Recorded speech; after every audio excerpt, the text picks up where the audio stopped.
Now we have the topic is the type of propensity to consume. Last video में हम saving function, consumption function describe कर चुके हैं. अब आपके पास आता है the type of propensity of consume. The type of propensity of consume has a two type, APC and MPC. APC means average propensity to consume and MPC is equal to the marginal propensity to consume. APC refer to the ratio of consumption expenditure to the corresponding level of income. That means APC is equal to C upon Y. ये आपकी एक ratio को describe करता है कि आपकी कितनी income के ऊपर आप कितना कंजप्शन करते हो.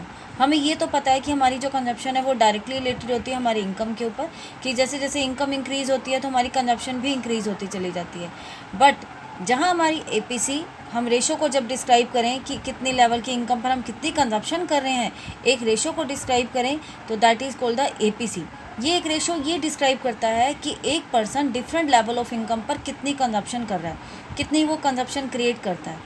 And MPC marginal propensity to consume. और ये भी आपको पता है कि जहाँ पर मार्जिनल वर्ड आता है तो वहाँ पर हम एक चेंज वर्ड को डिस्क्राइब करते हैं.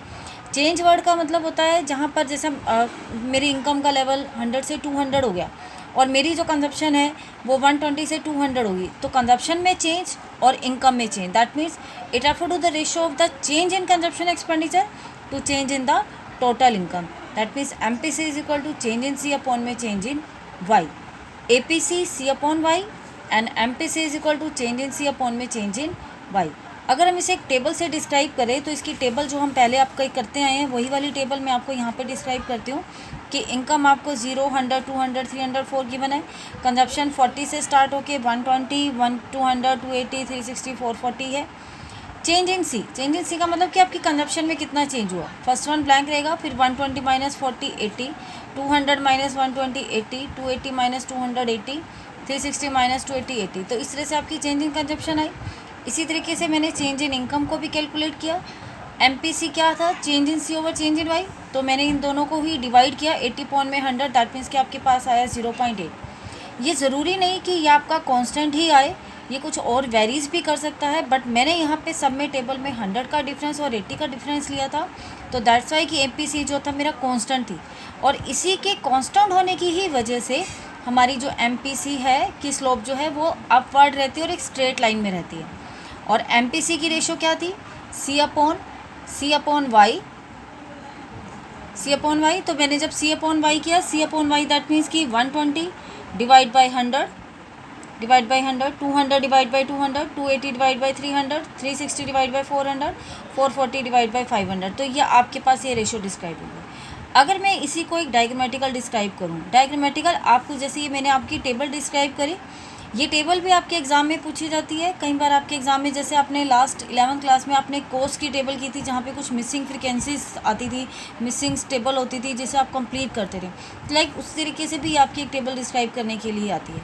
और अगर मैं इसको एक डायग्रामेटिकल शो करूँ तो डायग्राम में देखो कि मैंने OX एक्सिस पर इनकम को डिस्क्राइब करा, OY एक्सिस पे कंजप्शन को डिस्क्राइब किया है. OY इनकम के लेवल पर मेरी कंजप्शन है ON. दैट मीन्स कि मेरी रेशो क्या बनेगी, C upon Y, C ON और इनकम OY. तो रेशो हो गई ON अपॉन में OY. और MPC होता है change in C over change in Y. तो अगर मेरी इनकम OY से इंक्रीज़ होकर OY 1 हो गई है और मेरी कंजप्शन ON से इंक्रीज़ होकर ON 1 हो गई, तो ये जो आपका डिफरेंस है N1 ये आपका चेंज इन C हो गया.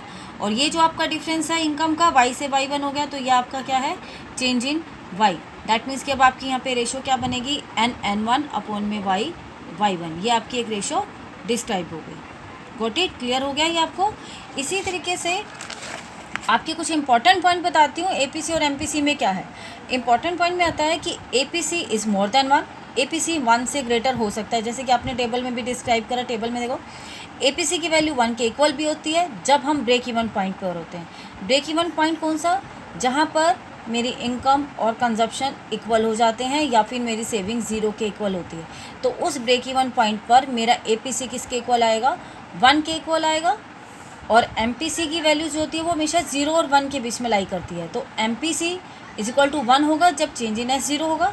MPC 0 तब होगा जब चेंज इन C 0 होगा. APC falls with the increase in income. APC fall होता है with the increase in income. It never less than 1. ये कभी 1 से लेस नहीं रहेगा. इसकी जो वैल्यूज़ है वो हमेशा 0 to 1 के बीच में ही रहेंगी. APC can be never be 0.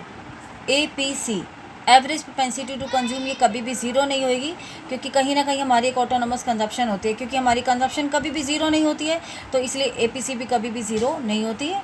और MPC fall with the increase in income. जो इंपॉर्टेंट पॉइंट मैंने भी आपको बताए, अगर मैं उसको एक टेबल के साथ डिस्क्राइब करूँ तो टेबल जो आपके पास थी उसमें देखो क्या है. फर्स्ट पॉइंट था APC इज़ मोर देन 1. ये APC is more than 1. APC 1 के इक्वल भी होता है जब हमारा ब्रेक इवन पॉइंट होता है. ब्रेक इवन पॉइंट का मतलब कि जहाँ मेरी इनकम और कंजप्शन दोनों इक्वल हो जाते हैं. APC डिक्लाइन होता चला जाता है जैसे जैसे मेरी इनकम का लेवल इंक्रीज होता है, but it never be zero. ये 0.0 समथिंग हो सकता है, बट ये कभी भी ज़ीरो नहीं होगा. और MPC की क्या थी? MPC की वैल्यू जो होती है वो हमेशा 0 और 1 के बीच में ही लाई करती है. It never be less than 1. ये कभी भी 1 से लेस नहीं होगा. और ये falls with the increase in income. But मैंने यहाँ पर वैल्यूज़ कांस्टेंट ली थी, तो इसलिए ये कांस्टेंट था. इसीलिए हमारा जो ये कर्व था कंजप्शन, ये स्लोपिंग अपवर्ड था. होप सो ये क्लियर हो गया होगा आपको टॉपिक. तो अभी आप इसको अपने नोट्स में क्लियर करें. Thank you.